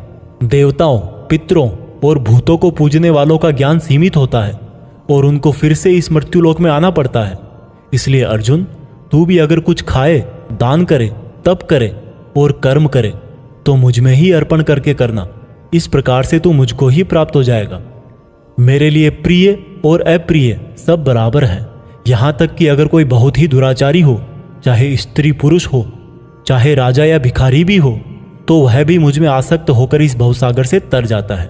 इसलिए अगर तू भी मुझ में समर्पित रहेगा तो मुझे ही प्राप्त करेगा। दोस्तों, जैसा कि श्री कृष्ण ने कहा कि जो जिसकी पूजा करता है मैं उसको उसी से जोड़ देता हूँ। दोस्तों, इस बात का बहुत गहरा मीनिंग है। हम जिस तरह के इंसान के साथ समय बिताएंगे, टाइम बीतने के बाद में हमारी थॉट्स पर भी उसका असर हो सकता है। इसलिए निगेटिव थॉट्स वाले लोगों से दूर रहना चाहिए और जो लोग पॉजिटिव रहते हैं, जिनकी जिंदगी में कुछ करने का मकसद है, उनकी रेस्पेक्ट करनी चाहिए। क्योंकि आज भले ही वो कुछ ना हो, लेकिन जैसा भगवान ने कहा कि जैसी भावना वैसा नतीजा, तो उस प्रकार से सही रास्ते पर चलने वाले एक दिन मंजिल तक पहुंच ही जाते हैं। भागवत गीता अध्याय 10, भगवान की महिमा। भागवत गीता के 10वें चैप्टर में आप भगवान के द्वारा यह जानेंगे कि क्या भगवान का कोई रूप है, भगवान कहाँ कहाँ किस किस रूप में रहते हैं। वैसे तो आपने बहुत बार सुना है कि भगवान ऐसे हैं, भगवान वैसे हैं, यहाँ है, वहाँ है, हर जगह है, पर इसको हम जरा बारीकी से जानेंगे और मैं आपको यह भी बताऊंगा कि क्या इंसान के लिए भगवान को पूरा जानना संभव है। श्री कृष्ण बोले, अर्जुन, तू मेरा सच्चा मित्र है और मुझसे प्रेम करता है, इसलिए अब मैं तुझे मेरे बारे में बताता हूँ। मेरे जन्म को कोई नहीं जानता, लेकिन जो यह जानता है कि मैं कभी नहीं जन्म लेने वाला और कभी नहीं मरने वाला हूँ, वही सबसे बड़ा ज्ञानी है। ज्ञान और मूर्खता, सत्य और झूठ, सुख और दुख, मन और बुद्धि, रचना और नाश, कीर्ति और अपमान सहित सभी भाव वास्तव में मैं ही तो हूँ। इस संसार में जहाँ जहाँ जिसकी भी पूजा होती है वह वास्तव में मैं ही हूँ।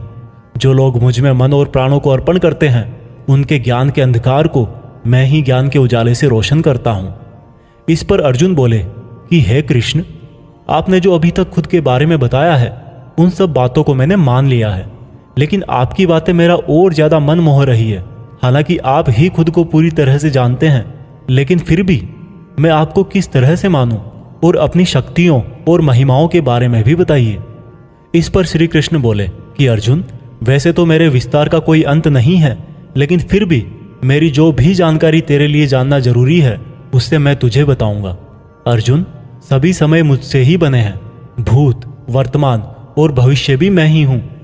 मैं ही विष्णु, सूर्य और चंद्रमा हूँ।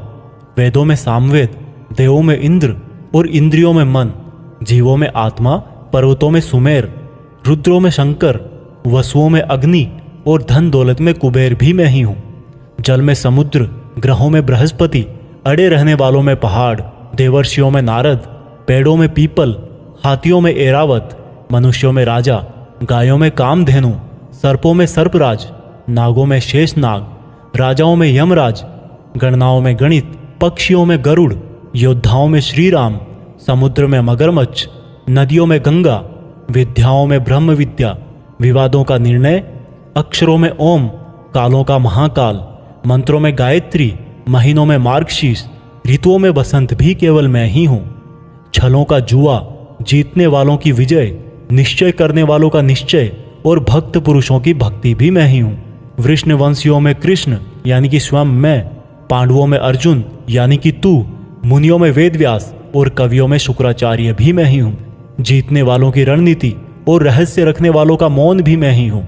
हे अर्जुन, इस ब्रह्मांड में जितना भी जाना और अनजाना है वह सब मैं ही हूँ और मेरा कोई अंत नहीं है। इसलिए हे अर्जुन, मुझे पूरा जानना तेरे लिए किसी काम का नहीं है। बस तू इतना जान ले कि ये संसार तो मेरे एक छोटे से अंश मात्र से ही चलता है। दोस्तों, इस चैप्टर में आप जान गए होंगे कि ऐसी कोई जगह नहीं है जहां पर भगवान ना हो। और श्री कृष्ण ने यह भी कहा है कि अर्जुन को ना तो ईश्वर को पूरा जानना जरूरी है और ना ही वो पूरा डिटेल में जान पाएंगे। दोस्तों, इसको आप अपनी लाइफ में इस तरह से रिलेट करो कि जैसे भगवान ने कहा कि मैं अनंत हूं और तू उतना ही जान जितना तेरे लिए जरूरी है। ठीक उसी प्रकार से आपको भी अपनी लाइफ में उन चीजों में अपनी एनर्जी और टाइम वेस्ट नहीं करना चाहिए जिनको जानना आपके लिए जरूरी नहीं होता। सिर्फ आप इतना ध्यान रखें कि ऐसा कौन सा नॉलेज है जो आपको अपनी मंजिल तक पहुंचाएगा। भागवत गीता अध्याय 11, भगवान का अनंत रूप। भागवत गीता के 11वें चैप्टर में भगवान के विराट रूप के बारे में जानेंगे। अर्जुन बोले, हे कृष्ण, आपके दिए हुए ज्ञान से मेरे संदेह दूर हो गए हैं, लेकिन अगर संभव हो तो मैं आपका महान रूप देखना चाहता हूं। इस पर श्री कृष्ण ने कहा, अवश्य अर्जुन, परंतु तू इन मानव की आंखों से यह सब नहीं देख पाएगा, इसलिए मैं तुझे यह सब देखने के लिए दिव्य आंखें देता हूं। इसके बाद जो अर्जुन ने देखा वह वास्तव में कल्पना से परे था। भगवान का ना तो कोई आरंभ था, ना कोई मध्य था और ना कोई अंत था। परम ब्रह्म से इतना प्रकाश निकल रहा था जितना हजारों सूरज से भी नहीं निकल सकता। अर्जुन ने बहुत तरह के संसारों को श्री कृष्ण में समाहित देखा। अर्जुन ने हाथ जोड़ते हुए श्री कृष्ण से कहा, हे परम ब्रह्म, मैं आपके शरीर में सभी देवों को, सब मनुष्यों को देख रहा हूं, लेकिन आपके शरीर का ना तो कोई आरंभ दिख रहा है, ना कोई मध्य है और ना ही कहीं अंत। आप में हर तरह के अस्त्र शस्त्र हैं, हर तरह के प्रकाश और सूर्य हैं। स्वर्ग और धरती के बीच का पूरा आकाश मानो आपसे ही भर गया है। कई देवता के समूह आप में प्रवेश कर रहे हैं, कई आपकी वंदना कर रहे हैं, तो कई लोग भयभीत होकर हाथ जोड़े खड़े हैं। आपके अनंत हाथ पैर, पेट, आंखों, मुंह वाले रूप को देखकर समस्त सृष्टि सहित मैं बहुत व्याकुल हो रहा हूं। मैं पांडवों कौरवों की संपूर्ण सेना के महान योद्धाओं को अंत होकर आप में जाता हुआ देख पा रहा हूं। आपके अनेक तरह के उग्र रूप इस संपूर्ण ब्रह्मांड को बहुत ऊर्जा दे रहे हैं। हे कृष्ण, इतने रूपों में आप कौन से हो? मैं आपको पहचान नहीं पा रहा हूं। इस पर कृष्ण बोले, मैं हर जगह हूं और मैं ही समय हूं। इन सेनाओं के योद्धाओं को नष्ट करने के लिए प्रकट हुआ हूं। इन सब योद्धाओं की मौत मैं पहले ही लिख चुका हूं। तू तो सिर्फ इनकी मौत का कारण है, मारने वाला तो स्वयं मैं ही हूं। इस पर अर्जुन भयभीत लेकिन गदगद होकर बोले, हे भगवान, आपका यह रूप देखकर अब मुझे पता लगा कि क्यों योगी, महर्षि, देवता जैसी आत्माएं आपका पूजन करती है। आप तो सत्य और असत्य से भी परे हैं। आपके इस रूप का वर्णन करने के लिए मेरे पास कोई शब्द नहीं है। आप ही इस जगत के पालनकर्ता और विनाशक हो। आपको कोटि कोटि नमस्कार, आपको कोटि कोटि नमस्कार, नमस्कार। आपके लिए हर दिशा से नमस्कार, क्योंकि आपका कोई आदि नहीं है, मध्य नहीं है और अंत भी नहीं है। हे प्रभु, मैंने जाने अनजाने में आपको भाई, कृष्ण, मित्र कहा है और कई बार लोगों के सामने आपका मजाक भी उड़ाया है। मुझे आपके इस सत्य का पता नहीं था, इसलिए अगर संभव हो तो मुझे क्षमा कीजिए। मैं आपकी वंदना करता हूँ। पिता जैसे पुत्र को और सखा जैसे सखा को क्षमा कर देता है, वैसे ही आप भी मुझे क्षमा करें। आपके इस रूप को देखकर मैं खुश भी हो रहा हूँ और भयभीत भी हूँ, इसलिए अब कृपा करके आप अपना प्रसिद्ध चतुर्भुज विष्णु रूप दिखाइए। मैं आपको मुकुट, चक्र और गदा के साथ देखना चाहता हूँ। इस पर श्री कृष्ण बोले कि अर्जुन, मैंने तेरे आग्रह पे वह रूप दिखाया है जिसको आज तक कोई मनुष्य नहीं देख पाया है और ना ही देख पाएगा। मेरे इस रूप और अनंत आकार को देखकर तू व्याकुल भी ना हो और पागल भी ना हो, और अब तेरी इच्छा अनुसार तू मेरा चतुर्भुजी रूप भी देख। इस प्रकार से श्री भगवान ने अपना चतुर्भुजी रूप दिखाकर अर्जुन का साहस बंधाया और अनंत रूप से उत्पन्न हुई व्याकुलता भी दूर करी। इस पर अर्जुन बोले कि हे कृष्ण, अब मैं आपके इस रूप को देखकर फिर से शांत हो गया हूँ। कृष्ण बोले, अर्जुन, जो चतुर्भुजी रूप तुमने अभी देखा है वो बड़ा ही दुर्लभ है और इसको देखने के लिए देवता भी तरसते हैं। यह चतुर्भुजी रूप किसी भी यज्ञ, दान, तप और वेद से देखा जा सकता है, परंतु अर्जुन, जो तेरी तरह मेरा परम भक्त है, कर्तव्य परायण है, वासना और बैर रहित है, वह अंत में मुझे ही प्राप्त होता है। इसलिए मैंने यह रूप तुझे दिखाया है। दोस्तों, गीता के इस अध्याय से आप आज के टाइम में यह सीख सकते हो कि अगर हम अपनी मेहनत के रास्ते पर सही हैं तो कई बार हमें अपनी सफलता को पाकर विश्वास नहीं होता। हमें पता ही नहीं लगता कि हमने इतनी मेहनत कर ली, और जब सफलता आती है तब भी लगता है कि ये तो बहुत बड़ी है, मैंने इतनी मेहनत तो की ही नहीं थी। और दोस्तों यही महान लोगों का एक गुण भी है, वो मेहनत करते हैं लेकिन उनको यह भी आभास नहीं रहता कि वो कितनी मेहनत कर रहे हैं।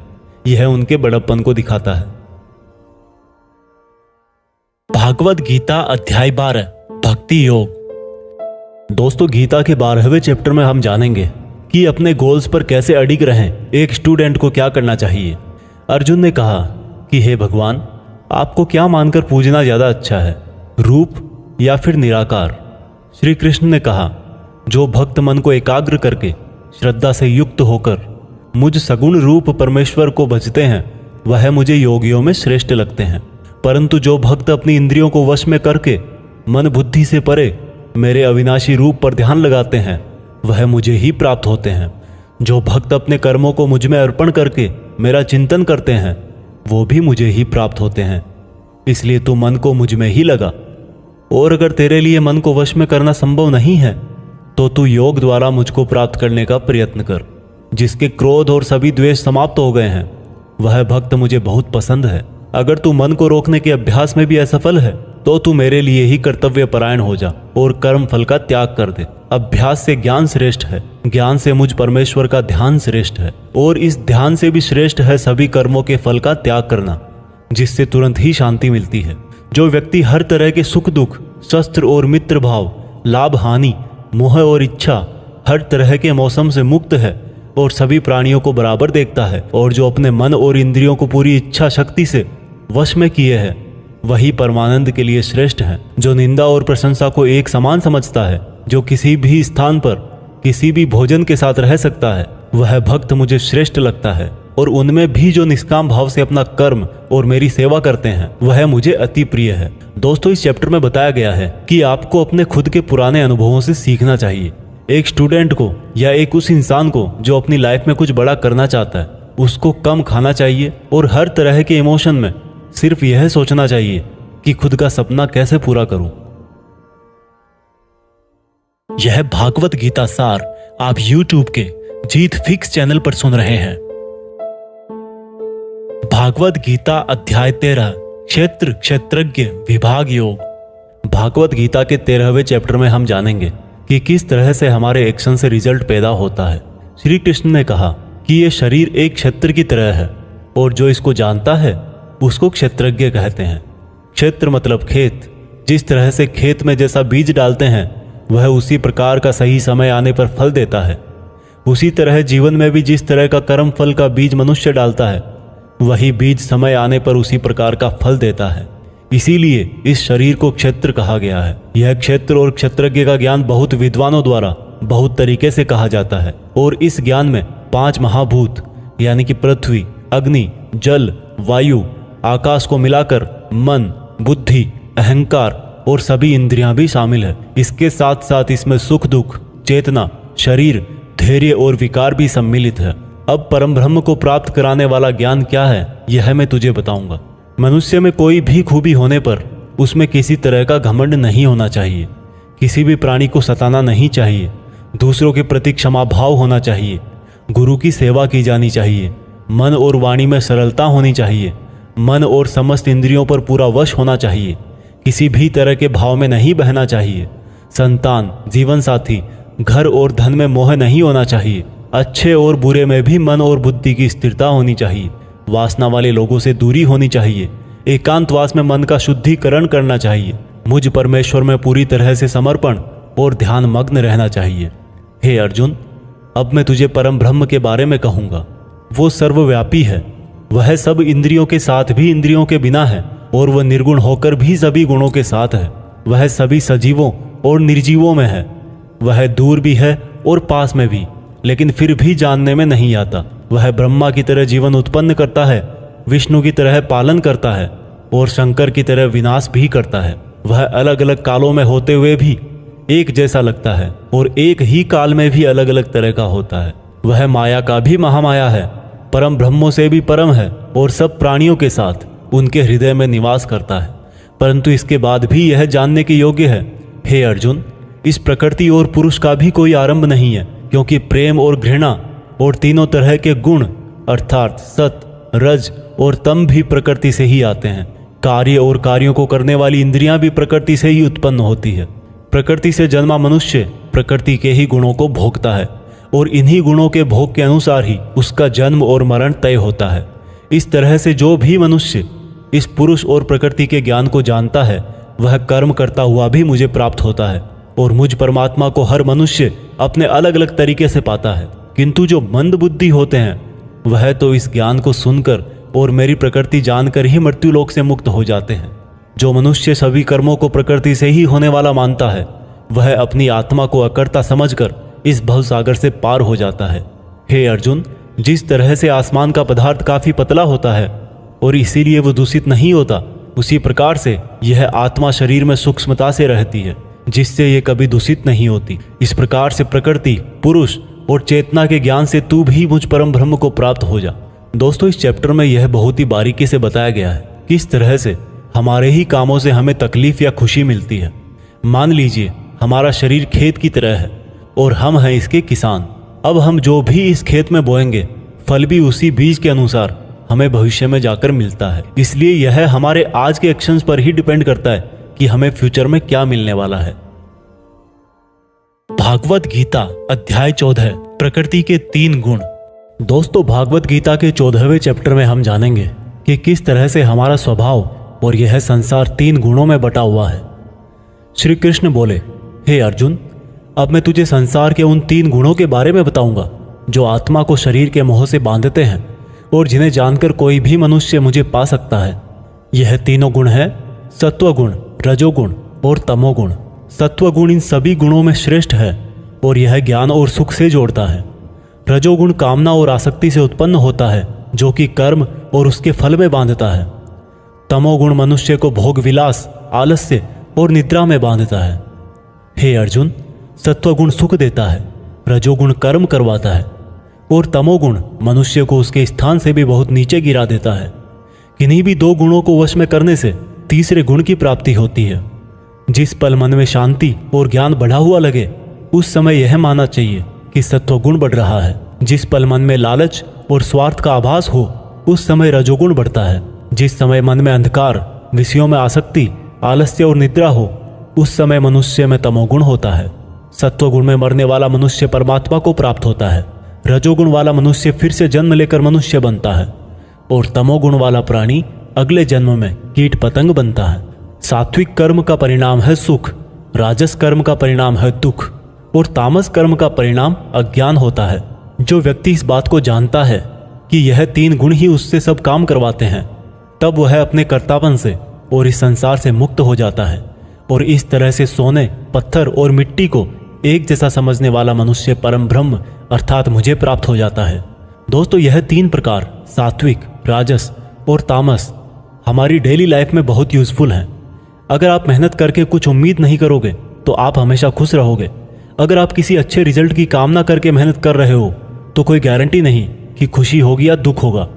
अगर आपने किसी का नुकसान करने के लिए कर्म किया है तो यह निश्चित है कि किसी न किसी समय आपको ही दुख मिलेगा। भागवत गीता अध्याय 15 पुरुषोत्तम योग।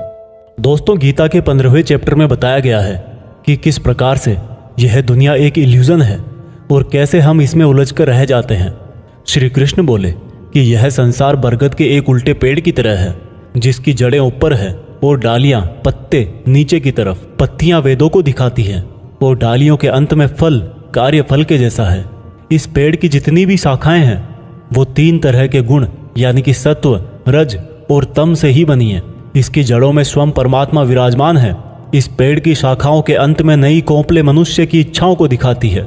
यह पेड़ हर दिशा में इस तरह से बढ़ा रहता है कि ज्ञान के अभाव में मनुष्य इसमें उलझकर ही रह जाता है और जो इस पेड़ के रहस्य को जान लेता है वह परम ब्रह्म को प्राप्त हो जाता है। इसलिए इस माया वाले जीवन रूपी बरगद के पेड़ को ज्ञान की कुल्हाड़ी से काटकर उचित योग का पालन करके उस परम ब्रह्म को ढूंढना चाहिए और जिसका मान, मोह, सम्मान, अपमान सभी नष्ट हो गए हैं और बुद्धि स्थिर हो गई है, वह पुरुष इससे मुक्ति पा सकता है। और मुक्ति पाकर जिस परम पद को वे पुरुष प्राप्त होते हैं उसको कोई भी सूरज रोशन नहीं कर सकता, क्योंकि वह मेरा परम धाम है। हे अर्जुन, इस मानव शरीर में आत्मा मेरा ही अंश है और यह आत्मा ही मृत्यु के बाद दूसरे शरीर में चली जाती है। यह शरीर कान, आँख, त्वचा, जीभ, नाक और मन से ही इन इंद्रियों का और वासनाओं का सेवन करता है। और यह केवल ज्ञानी जन ही जानते हैं। इस संसार में शरीर नाशवान है और आत्मा अविनाशी है, और इन सब में सबसे श्रेष्ठ है परमात्मा, जो कि सब लोगों का पालन पोषण करता है। इसलिए मैं ही पुरुषोत्तम हूँ। दोस्तों, इस चैप्टर में हमने देखा कि हम जिंदगी में बहुत बार उस चीज के पीछे भागते हैं जिसको हासिल करके भी हमारी इच्छा खत्म नहीं होती। हम जितनी इच्छाएं पूरी करते हैं उतनी ही और बढ़ जाती हैं। इसलिए उस इंसान को जिसको लाइफ में कुछ बड़ा करना है, उसको अपने डिटर्मिनेशन से उन इच्छाओं के जाल को काट देना है। तभी वह इस इल्यूजन वाले ट्री से परमात्मा को, यानी कि आपकी पर्सनल लाइफ के केस में सक्सेस को ढूंढ पाएगा। भागवत गीता अध्याय 16 है, 2 स्वभाव। दोस्तों, गीता के 16वें चैप्टर में बताया गया है कि मनुष्य के कौन से 2 नेचर या बिहेवियर होते हैं। श्री कृष्ण बोले, हे अर्जुन, इस संसार में 2 तरह के स्वभाव हैं, देवीय स्वभाव और असुरी स्वभाव, यानी कि देवता के समान और राक्षस के समान। पहले मैं तुझे देवीय स्वभाव के बारे में बताऊंगा। कभी भय ना करना, अपने मन को शुद्ध रखना, हमेशा परमात्मा को ही याद करना, इंद्रियों को वश में रखना, धर्म ग्रंथों का पाठ करना, किसी भी जीव को कष्ट नहीं देना, हर तरह के भाव में सम रहना, हर जीवात्मा को बराबर समझना, कभी क्रोध और मोह ना करना, क्षमा करना, धैर्य रखना, और यहाँ तक कि अपने ही गुणों का भी अभिमान नहीं करना देवीय स्वभाव है। अब मैं तुझे असुरी स्वभाव बताऊंगा। घमंड, क्रोध, सांसारिक आसक्ति, नफरत, अज्ञान, वासनाएं, आशाएं करना और शरीर को इंद्रियों के वश में रखना असुरी स्वभाव है। असुरी स्वभाव वाले ना तो सम्मान से बात करते हैं और ना ही सत्य बोलते हैं। बुरे कर्मों से जिनका स्वभाव पूरी तरह से नष्ट होकर बुद्धि मंद हो चुकी है और जो इस संसार में सिर्फ नाश का कारण ही बनते हैं, इन व्यक्तियों की इच्छाएं कभी पूरी नहीं होती। उन व्यक्तियों का सुख सिर्फ इंद्रियों के सुख तक ही सीमित है। वह हमेशा और अधिक वस्तुएं प्राप्त करने में ही लगे रहते हैं। वह हर काम को करने वाला खुद को ही मानते हैं। वे सिर्फ दिखावे के लिए ही धर्म और दान करते हैं। देवीय स्वभाव से मुक्ति होती है, जबकि असुरी स्वभाव से बंधन उत्पन्न होता है। असुरी स्वभाव वालों को तो मैं बार बार असुरों में ही जन्म देता हूँ। इस तरह से असुरी हमेशा नीचे गिरते रहते हैं। हे अर्जुन, काम, क्रोध और लोभ ही नरक के 3 द्वार हैं। इसलिए इनको जितना जल्दी हो छोड़ देना चाहिए। जो भी मनुष्य इन तीनों नरक के द्वारों को छोड़ देता है वह तो फिर मेरे ही आश्रय में आता है। इसलिए हे अर्जुन, तू शास्त्रों सहित इस देवीय स्वभाव को प्राप्त करके आगे बढ़ता जा। दोस्तों, इस चैप्टर का मीनिंग तो आपको आसानी से समझ में आ ही गया होगा। आखिर में जो 3 नेगेटिव फैक्टर्स बताए गए हैं, वासनाएं, गुस्सा और लोभ, यह सबसे बड़े दुश्मन है। इनसे जरा बच के रहना। भागवत गीता अध्याय 17, श्रद्धा के रूप। दोस्तों, गीता के 17वें अध्याय में आप जानेंगे कि कर्मों को, भोजन को, यज्ञ को, तप को, ज्ञान वगैरह को कौन से 3 भागों में बांटा गया है। अर्जुन बोले, हे कृष्ण, जो मनुष्य शास्त्रों को छोड़कर देवों की पूजा करते हैं वो क्या है, सात्विक, राजस या तामस? कृष्ण बोले, हे अर्जुन, जो व्यक्ति देवों को पूजते समय जिस तरह का विचार रखते हैं वे उसके हिसाब से ही सात्विक, राजस या तामस बनते हैं। सात्विक लोग देवताओं को पूजते हैं, राजस यक्ष और राक्षसों को, और तामस प्रेतों को। जो मनुष्य शास्त्रों से दूर रह के भी मन से कठिन निर्णय लेता है और कर्म करता है और कर्म को ही तप मान करके करता है, वह भी इस संसार से मुक्त है। जिस तरह से भोजन भी सात्विक, राजस और तामस होता है, उसी तरह से यज्ञ, तप और दान भी 3-3 प्रकार के होते हैं। फलों से किया गया भोजन सात्विक होता है।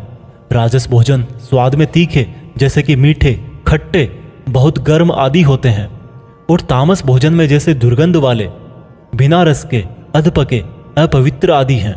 इस तरह यज्ञों में शास्त्र विधि से नियत और फल की इच्छा रहित किया गया यज्ञ सात्विक है। केवल फल प्राप्ति को ध्यान में रखकर किया गया यज्ञ राजस यज्ञ है। शास्त्रों के विरुद्ध, दान रहित और श्रद्धा रहित किया गया यज्ञ तामस यज्ञ है। इसी तरह से तपों में ऐसा तप जो फलों की इच्छा से रहित हो सात्विक तप कहलाता है। किसी वस्तु की प्राप्ति के लिए किया गया यज्ञ राजस तप कहलाता है, और किसी की हानि करने के लिए किया गया तप तामस तप कहलाता है। इस प्रकार से दान में बिना खुद को श्रेय दिए जिसको जो आवश्यकता हो वह दान कर दिया जाए और यह समझा जाए कि दान ही कर्तव्य है, वह दान सात्विक दान कहलाता है। जैसे कि भूखे को खाना खिलाना, वस्त्रहीन को वस्त्र पहनाना, अकाल क्षेत्र में अन्न दान करना।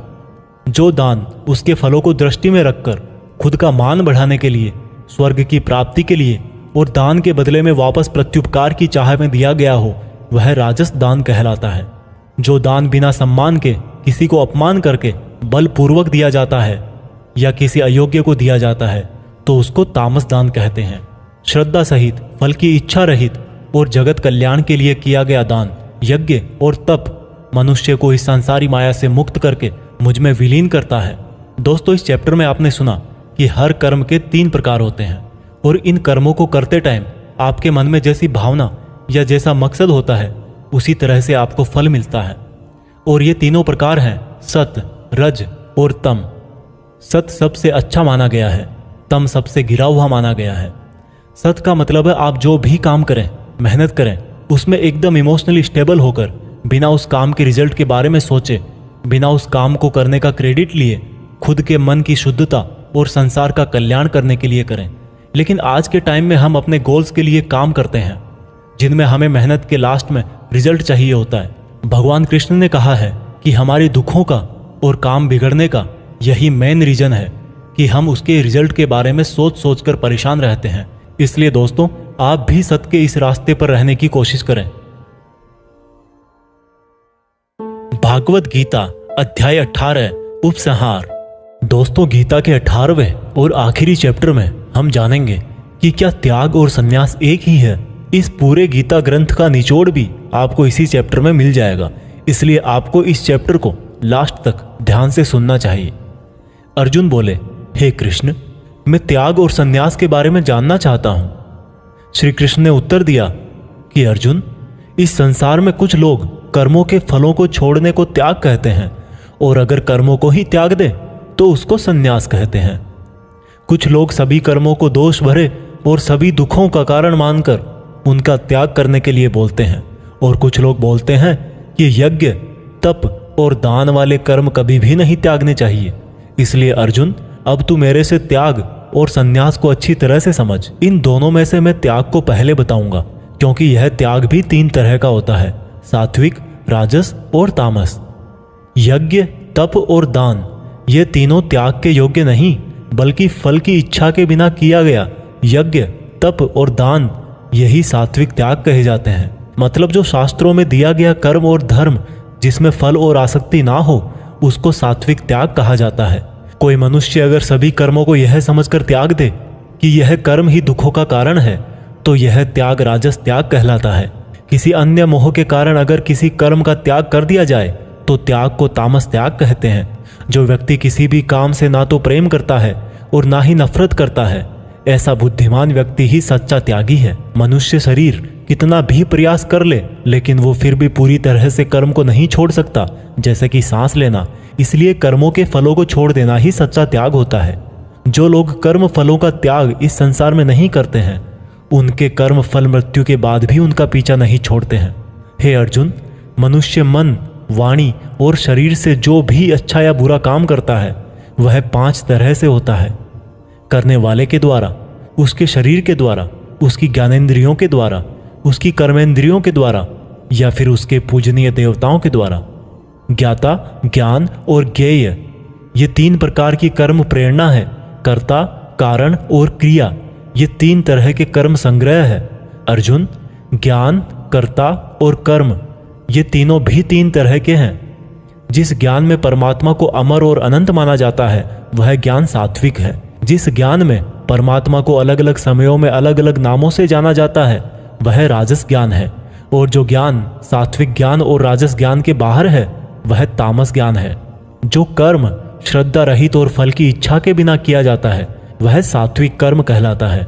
जो कर्म कुछ पाने के लिए किया जाता है वह राजस है, और जो कर्म किसी का नुकसान करने के लिए किया जाता है वह तामस कर्म है। इस प्रकार से सात्विक कर्म करने वाला सात्विक कर्ता, राजसी कर्म करने वाला राजसी कर्ता और तामसिक कर्म करने वाला तामसिक कर्ता कहलाता है। इस तरह बुद्धि और संकल्प भी 3 तरह के होते हैं। हे अर्जुन, सात्विक कर्म, राजस कर्म और तामस कर्म करने वालों की बुद्धि और संकल्प ये भी क्रमशः सात्विक, राजस और तामस होते हैं। हे अर्जुन, सुख भी 3 तरह के होते हैं। बिना किसी कर्म फल के परम ब्रह्म में ध्यान लगाकर मिलने वाला सुख सात्विक सुख होता है। बल, बुद्धि, शक्ति, राज्य इत्यादि की प्राप्ति राजस सुख है। नींद, आलस्य और वासना इत्यादि तामस सुख है। इस पूरे ब्रह्मांड में इन तीनों प्रकार के अलावा और कुछ भी नहीं है। हे अर्जुन, ब्राह्मण, क्षत्रिय, वैश्य और शूद्र, इन चारों के कर्म इनके गुणों के आधार पर बांटे गए हैं। अपनी मन और इंद्रियों को वश में रखना, सभी प्राणियों का भला करना, धर्म का पालन करना, बिना कर्ता भाव के कर्म करना, परमात्मा में ध्यान लगाना, ये सब गुण जिसमें होते हैं उसको ब्राह्मण कहना चाहिए। बल, बुद्धि, दान, वीरता, शासन, ये सब क्षत्रिय के कर्म है। खेती, व्यापार इत्यादि वैश्य का काम है तथा इन सब वर्णों की सेवा करना शूद्र का कर्म है। हे अर्जुन, दूसरों के धर्म और कर्म से तो अच्छा है भले ही कम गुणों वाला हो, लेकिन अपना ही कर्म और धर्म निभाएं, और ऐसा करना ही मोक्ष के द्वार खोलता है। मानव कर्मों में कुछ ना कुछ कमियां तो रहती ही है, फिर भी उसको खुद का कर्म नहीं छोड़ना चाहिए। जिस तरीके से कोई व्यक्ति भगवान को पा सकता है वह अब मैं तुझसे सारांश में कहूंगा। हमेशा और हल्का भोजन करने वाला, हमेशा और हल्का भोजन करने वाला, अपने देश का धर्म निभाने वाला, इच्छाओं का त्याग करके एकांत में ज्ञान का अध्ययन करने वाला, मन, वाणी, शरीर को वश में रखने वाला, लाभ हानि, सजीव निर्जीव, मित्र शत्रु, इन सब को बराबर समझने वाला, घमंड, बल, मोह रहित और शांति सहित भगवान से अनंत भक्ति प्रेम करने वाला सदा के लिए मेरे पास आ जाता है। इस तरह का ब्रह्म योगी ना तो कोई आशा करता है, ना ही स्वयं को या दूसरों को दोष देता है, और ना ही दुख और सुख में विचलित होता है। इस तरह का परम योगी सब कर्म करता हुआ भी स्वयं को कर्ता ना समझकर मुझ परमात्मा को ही कर्म करने वाला समझता है। हे अर्जुन, इस तरह से तू भी इन बातों को समझकर अगर अपना धर्म और कर्म निभाएगा तो तू भी मुझ में परम पद पाएगा। और अगर तू इस तरह बोलकर कि मैं युद्ध नहीं करूंगा, मेरे ज्ञान को नहीं मानेगा, तो अपने धर्म, कर्म और परमार्थ से भटक जाएगा और नष्ट हो जाएगा। हे अर्जुन, तेरे अंदर भी मैं ही हूं, इसलिए तू सब मोह छोड़कर और इस माया से बाहर निकलकर अपना कर्म और धर्म युद्ध कर। इसी से तू मुझ भगवान के धाम में ऊंचा स्थान प्राप्त करेगा। अर्जुन, मैंने पूरे रहस्यमयी और गोपनीय ज्ञान तुझे अच्छी तरह से बता दिए हैं, फिर भी तू अब जो समझ कर करना चाहे वैसा करना।